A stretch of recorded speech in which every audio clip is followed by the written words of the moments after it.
still there was no, bigger plan, like, let's make them our friends, let's kill them in the basement. I don't know. We had Right. no plan.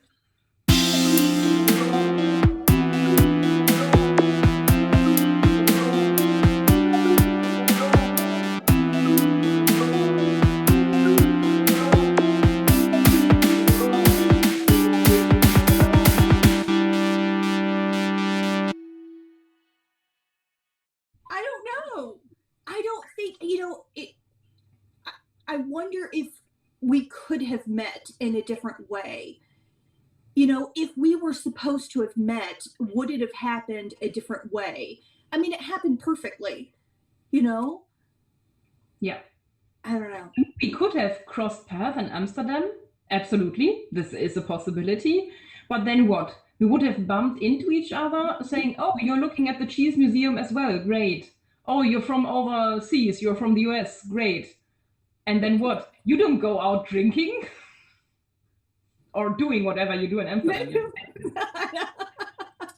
Maybe.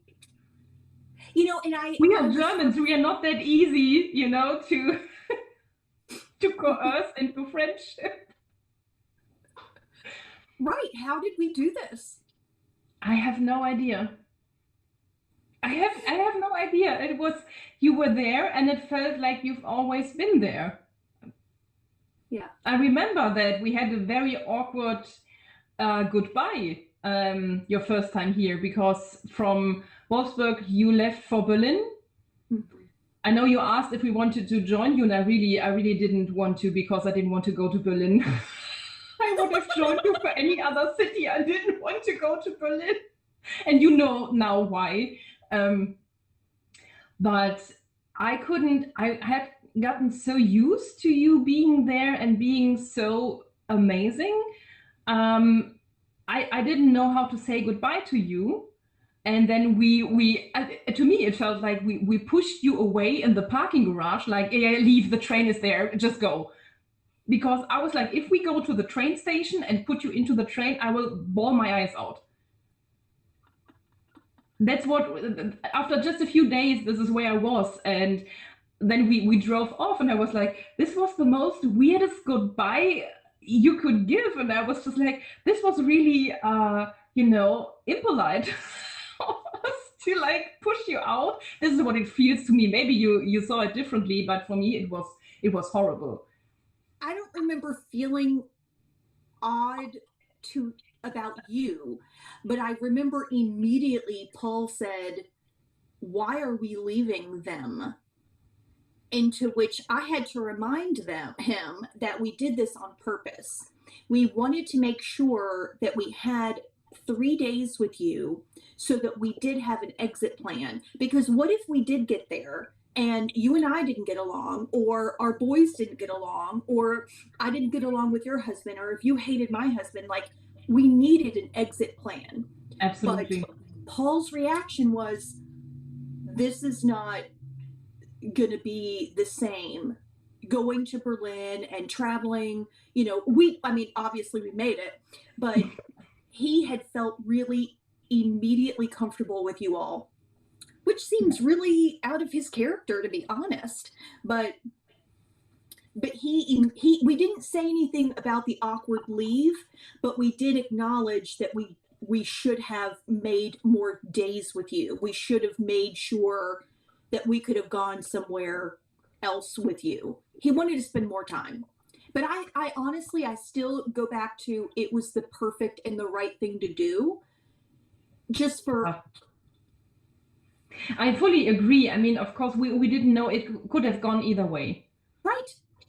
It's absolutely correct, but I didn't expect to bond with both of you so intensely in just 3 days.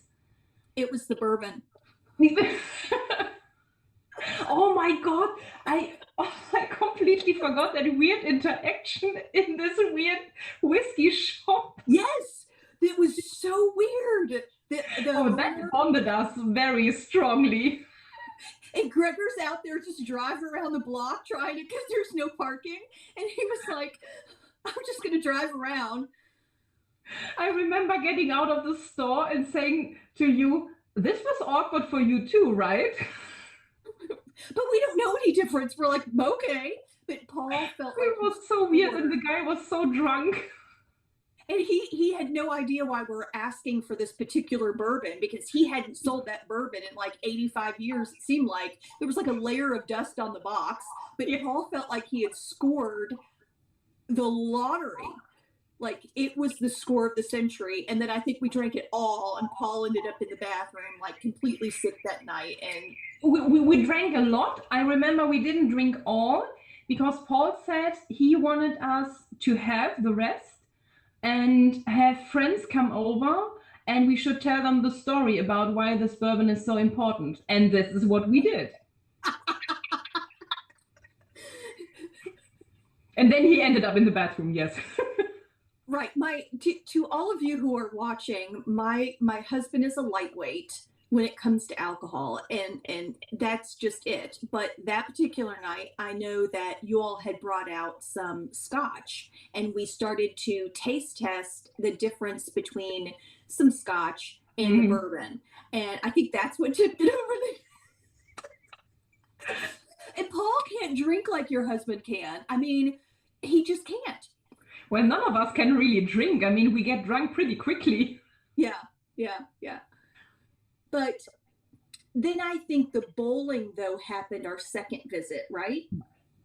Yeah. And our second visit was quite different. We were completely comfortable. We were excited to get to your house. We were excited to do alternative things, like you had mentioned, getting right to just the friendship stuff instead of all of the other stuff. Hey, what city was that when we were at that little carnival?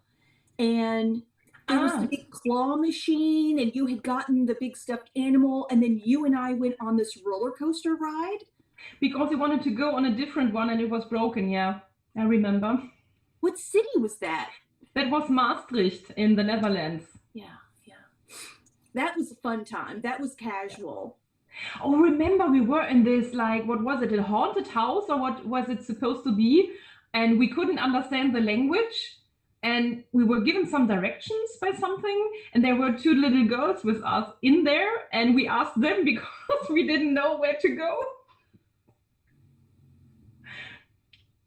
You don't remember? I don't remember.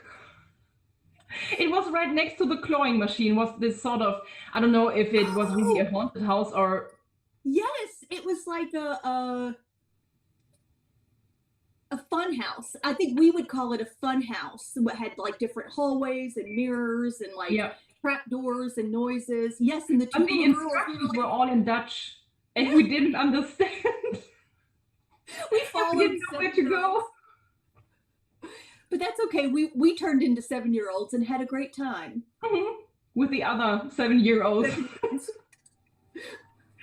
All right, let me check my notes here. Make sure we're still... okay, I know what else I wanted to talk about. Because you and I had talked a few seconds ago about our compatibility. And I think one of the big features of our compatibility is that we're both introverts. In fact, our husbands are also introverts. So all 4 of us are compatible in that way, where we don't have to keep moving. We can sit at home. We can order in. We can be quiet, And so the introvert part of you is something that I'm super attracted to. And it would have been completely different if we weren't both introverts. Yeah. Or all 4 of us, definitely. Yeah. Have you ever had a relationship with an extrovert, and how did that go? I do have one extroverted friend in my life right now. I am thankful she is extroverted because she keeps me on my toes. If it wasn't for her pushing the friendship, I don't know if we would still be friends, but I'm completely thankful that she is that pushy. Yeah. I need her to be. She has to even me out. She is not that... You talked in one of your videos about, the... It's a spectrum. Spectrum, yes. And I think she's closer to the introvert spectrum, but still being an extrovert. I am really thankful for her. I did have one extroverted, very extroverted friend. She was my best friend through high school. And she also kept me on my toes. So I do benefit from an extroverted friend if we are just us together. Yes, yes, yes. I cannot handle the friendship if they push me into social gatherings, push me into situations I'm completely uncomfortable in. So one-on-one, a friendship with an extrovert is really benefiting. Yeah. But as long as they respect my boundaries and respect that I'm unable to go with them to social gatherings. Have you ever been able to have that talk with someone? Like, I never told my friend who was an extrovert how difficult that was for me. I wasn't able to speak with her about that. And maybe I can say fortunately, or maybe I should say unfortunately, she did move out of state. And so we haven't kept touch. And I never pursued it because I almost wanted it to fizzle out. It was a very challenging relationship, although she was super fun and I liked her. I couldn't sustain it. And I didn't have the strength or bravery to speak with her about it. I have to, it's difficult because let's say back in the school years, I didn't know about introvert, extrovert. I knew shy and outgoing. I wasn't neither. I could be shy in certain situations, maybe. I was never outgoing. I didn't feel, I didn't fit here, I didn't fit there, I didn't fit anywhere. And it was supposed to be, yes, you go out, you go to parties, you do this, you do that, you are playing sports in a team, blah, blah, blah. And it was always so many people. And it was expected of you. This is what society said, blah, blah, blah. And I always felt like the odd one out and couldn't understand what was happening. So no, I did not have the discussion back then because I thought, don't draw more attention to you being odd already and saying you don't want to go to the parties. If that makes sense. Yeah. So I don't know. I only, like, I would say in the last 10 years, probably since I met my introverted husband, that I understand that life is not about going out, going to parties, doing this, doing that, blah, blah, blah, that you can stay home and have a good time with your significant other. Yeah. I had to learn that. And now I know what I am and how I tick. And this is what I also put into words with friends I meet now. And I tell them, hey, I might not reach out for a month or two. I still love you deeply. You can reach out to me and I will answer when I have enough endorphins. Right. I had mentioned in a previous video that I give so much energy to the people at my job. If I worked at a desk, it would be different. I would have the energy to communicate more with people, but I am completely spent after a day of work. And so it does take a few days for me to be able to reach out and do a Zoom. You know, you and I communicating on an app called Signal or WhatsApp or whatever we're using doesn't take that much effort because texting seems less draining. Instead of like trying to schedule a Zoom and trying to muster up my energy. It's not that I don't want to hang out with you all. It's just it's a battery. It's a level of energy, and I want to make sure that I have the energy because you deserve my best. You deserve me looking like this instead of like. But I want to see you, like, I want to take care of you. But that doesn't make for a fun Zoom. And especially when we're doing a 4 Zoom, you know, all 4 of us need to be present and aware in what's going on and attentive. We can't just sit there and go, No. No, doesn't work But that way. I think I label myself, though, as an outgoing introvert. So that's interesting that you talked about outgoing and shy being in one spectrum, and then introvert and extrovert being on one spectrum. So I am an outgoing introvert, and you might be more neutral introvert. Yeah, Because well, I can be the life of the party. I can be. I don't know why. I don't know where that comes from. I can tell you that is not me. Whatever person you see that looks like me and is the life of the party, it's not the real me. I don't know where that comes from, where I get that from. And people would say, oh, she's super extroverted. No, this wasn't even me. I don't know. I'm weird. Odd. that's like with Paul. As soon as he has one sip of bourbon, he is completely different. Completely different. Yes, alcohol is involved, yes. It activates the Paul. Yeah, And maybe it activates you too. probably, but it activates a part of me that I don't know. It's like I have a different personality then. Some people would say then the alcohol strips away your walls to become your true, authentic self. Absolutely not. Absolutely not. No, no. Only a few people have seen my true self. It's not the life of the party. Yeah. Yeah. I don't know what the alcohol does. I mean, it sounds like I'm drinking like a maniac. Of course not. I have a glass of wine or explode a champagne bottle into our kitchen wall ceiling. The ceiling, yes. I don't think you're shy though. I still stand. That's nice of you to say. I still stand that you're the middle ground. You're right in the middle. I am often unable to schedule appointments where I have to call someone. If I have to call, like to order pizza or whatever, Oh, I am devastated. So is Paul. So we don't ever do it. Well, we don't. I mean, I'm so thankful that we can order pizza on an app.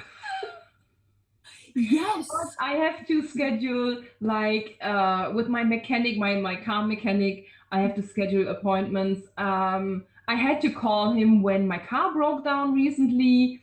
You have no idea how difficult this is for me.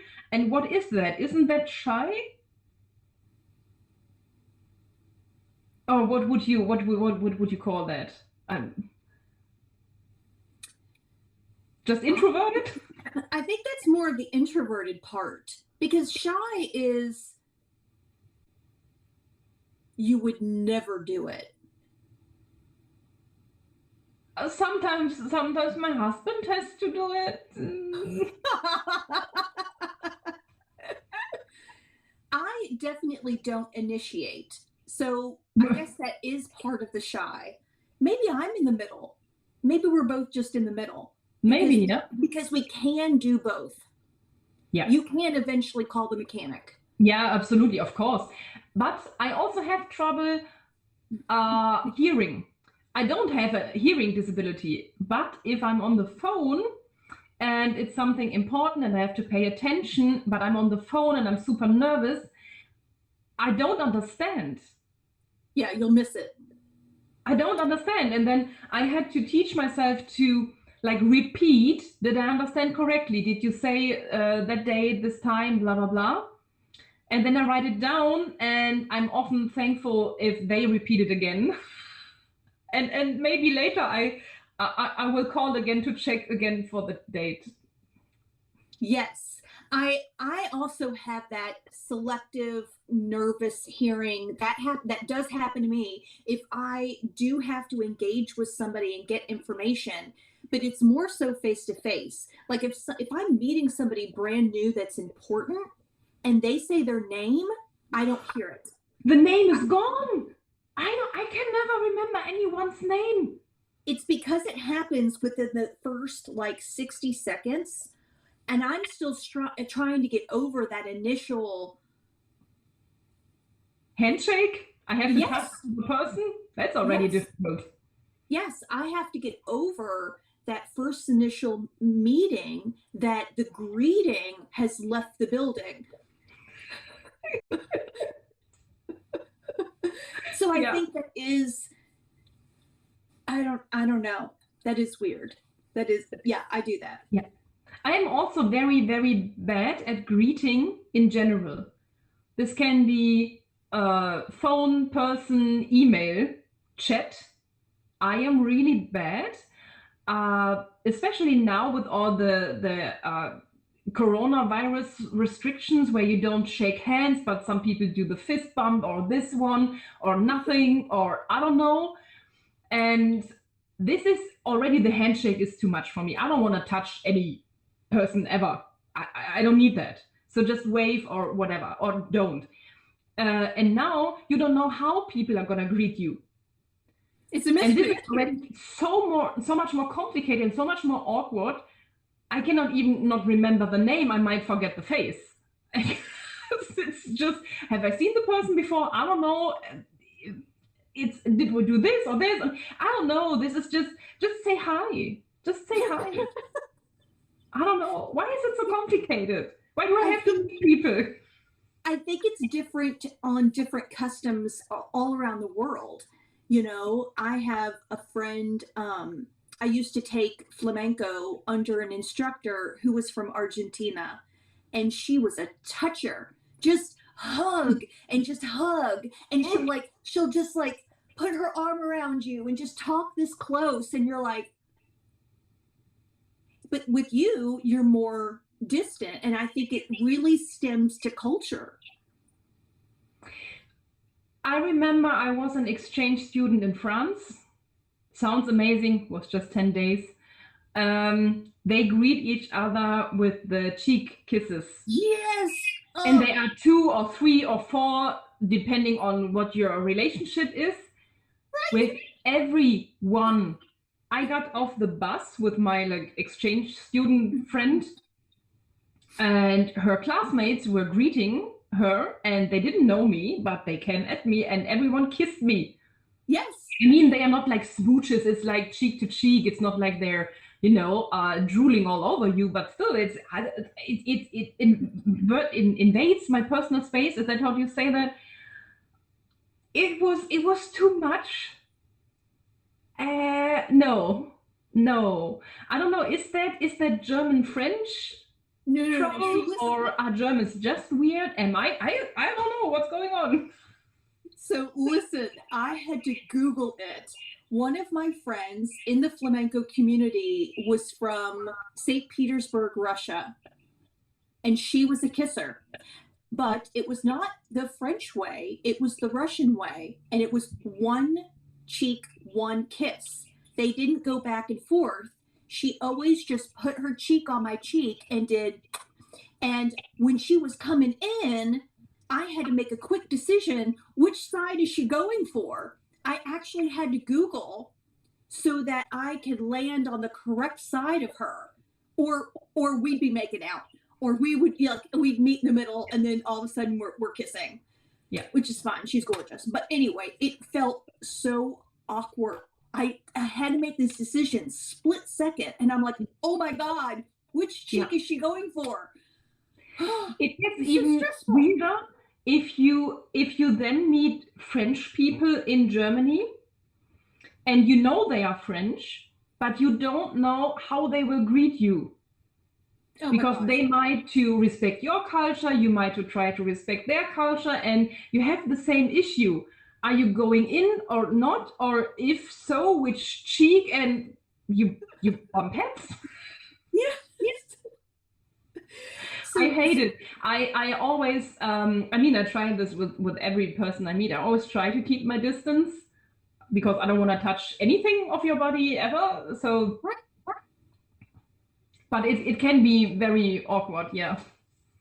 But how did we greet when we first met each other? Remember when we picked you up in Amsterdam? What was our greeting? Nothing. You stood there. I don't remember. I think Americans are huggers. And so I think Paul and I had talked that I hope that we greet and we could hug. Just and not like embrace, but just give a quick hug. So maybe we did that. But I just remembered the finding you was so awkward, and you kept calling and saying we couldn't find a place to park, and we were like, where do we go? Like, we're in a new place, you're in a new place, we're up here at the train station and you're driving around down here, and we're just trying. Paul and I kept walking thinking where would be the best place to like find you, and finally you all just committed to the parking and trying to come up. So then we were at the back of the building, we had to race up to the front of the building, and then it's like we just kind of like walked up to each other and we're like, okay, and then we go get the car. Actually, I mean, I remember the first seconds where we saw you, because I remember what Gregor whispered in my ear, because we saw you for the first time, like live. Yeah. And he said, she's so tiny.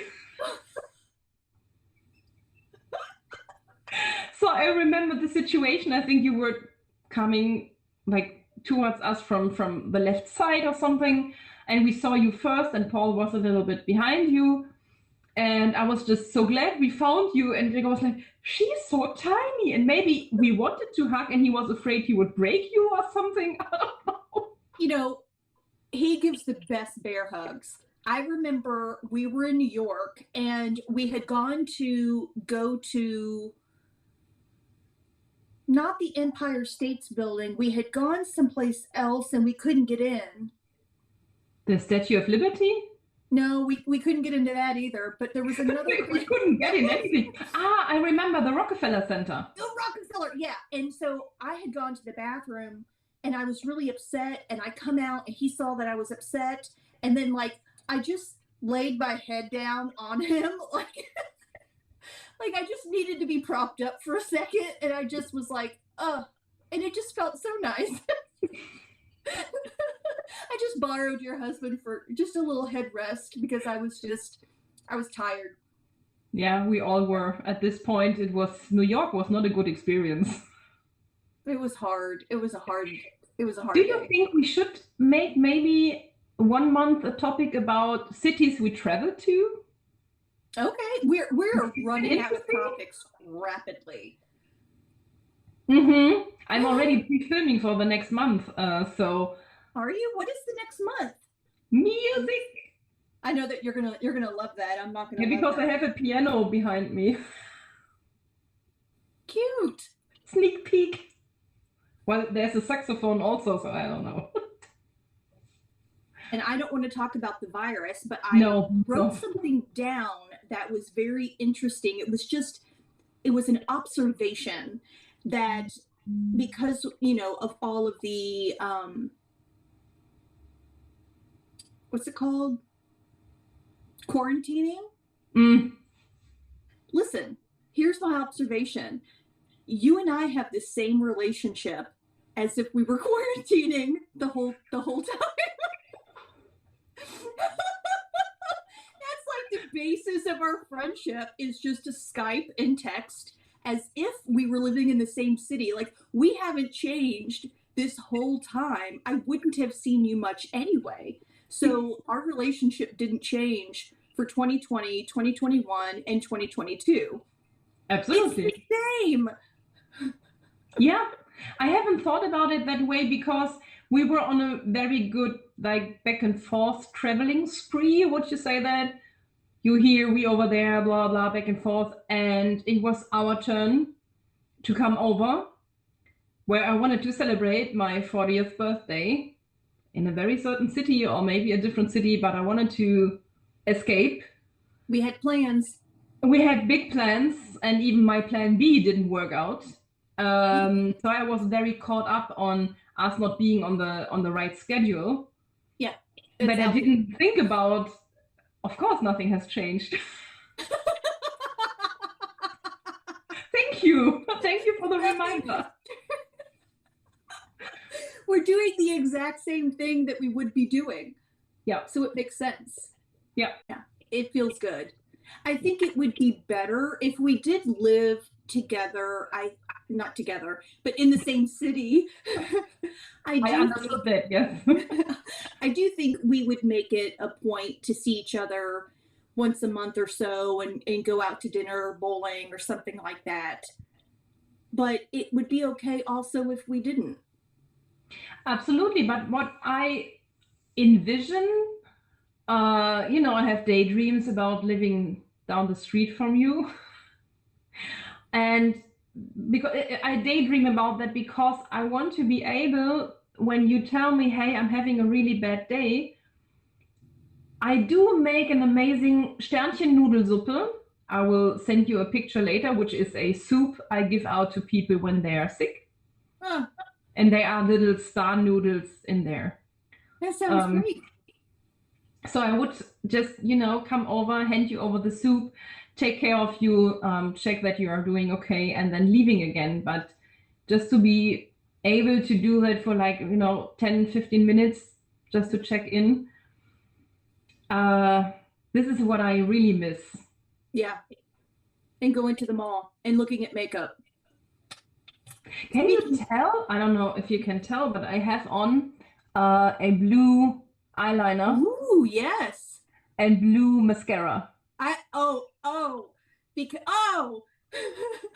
I love it. Actually, one of my clients wears a lot of colored mascara, and you would love her.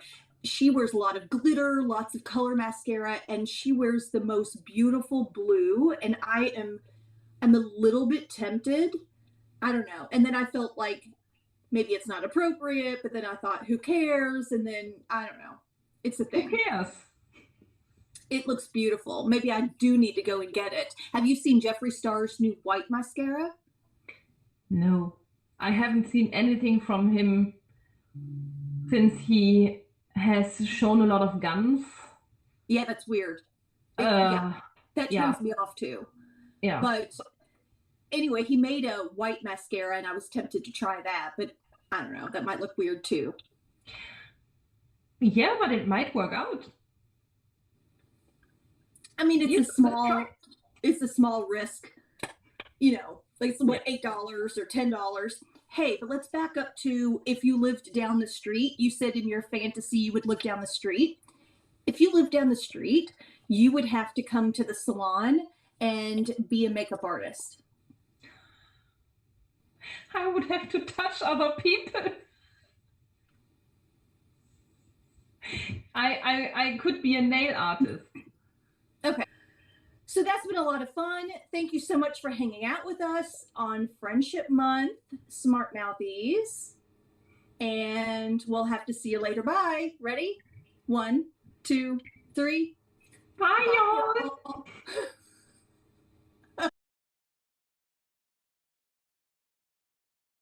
Do you know that in a couple of videos ago, you said yo or y'all? You said y'all.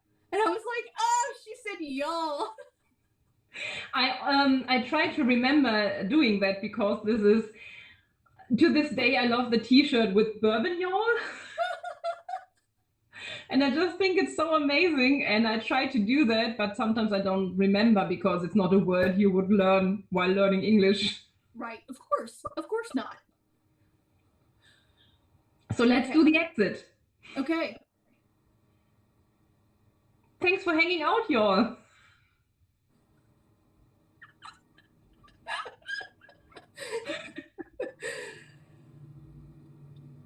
Thank you so much for hanging out with me. I can't even do it. I don't know. Do we say bye to each other or do we say bye to the audience? Bye to everyone? Just bye? I don't know. I want to get a clip to say goodbye to the audience. Okay. Should we do it 1, 2, 3 and say bye? We got to say goodbye, y'all, then. Let me do a wrap-up statement. Okay. And then we'll do 1, 2, 3, bye, y'all. But okay. I won't hang up. And then we'll say goodbye. Okay.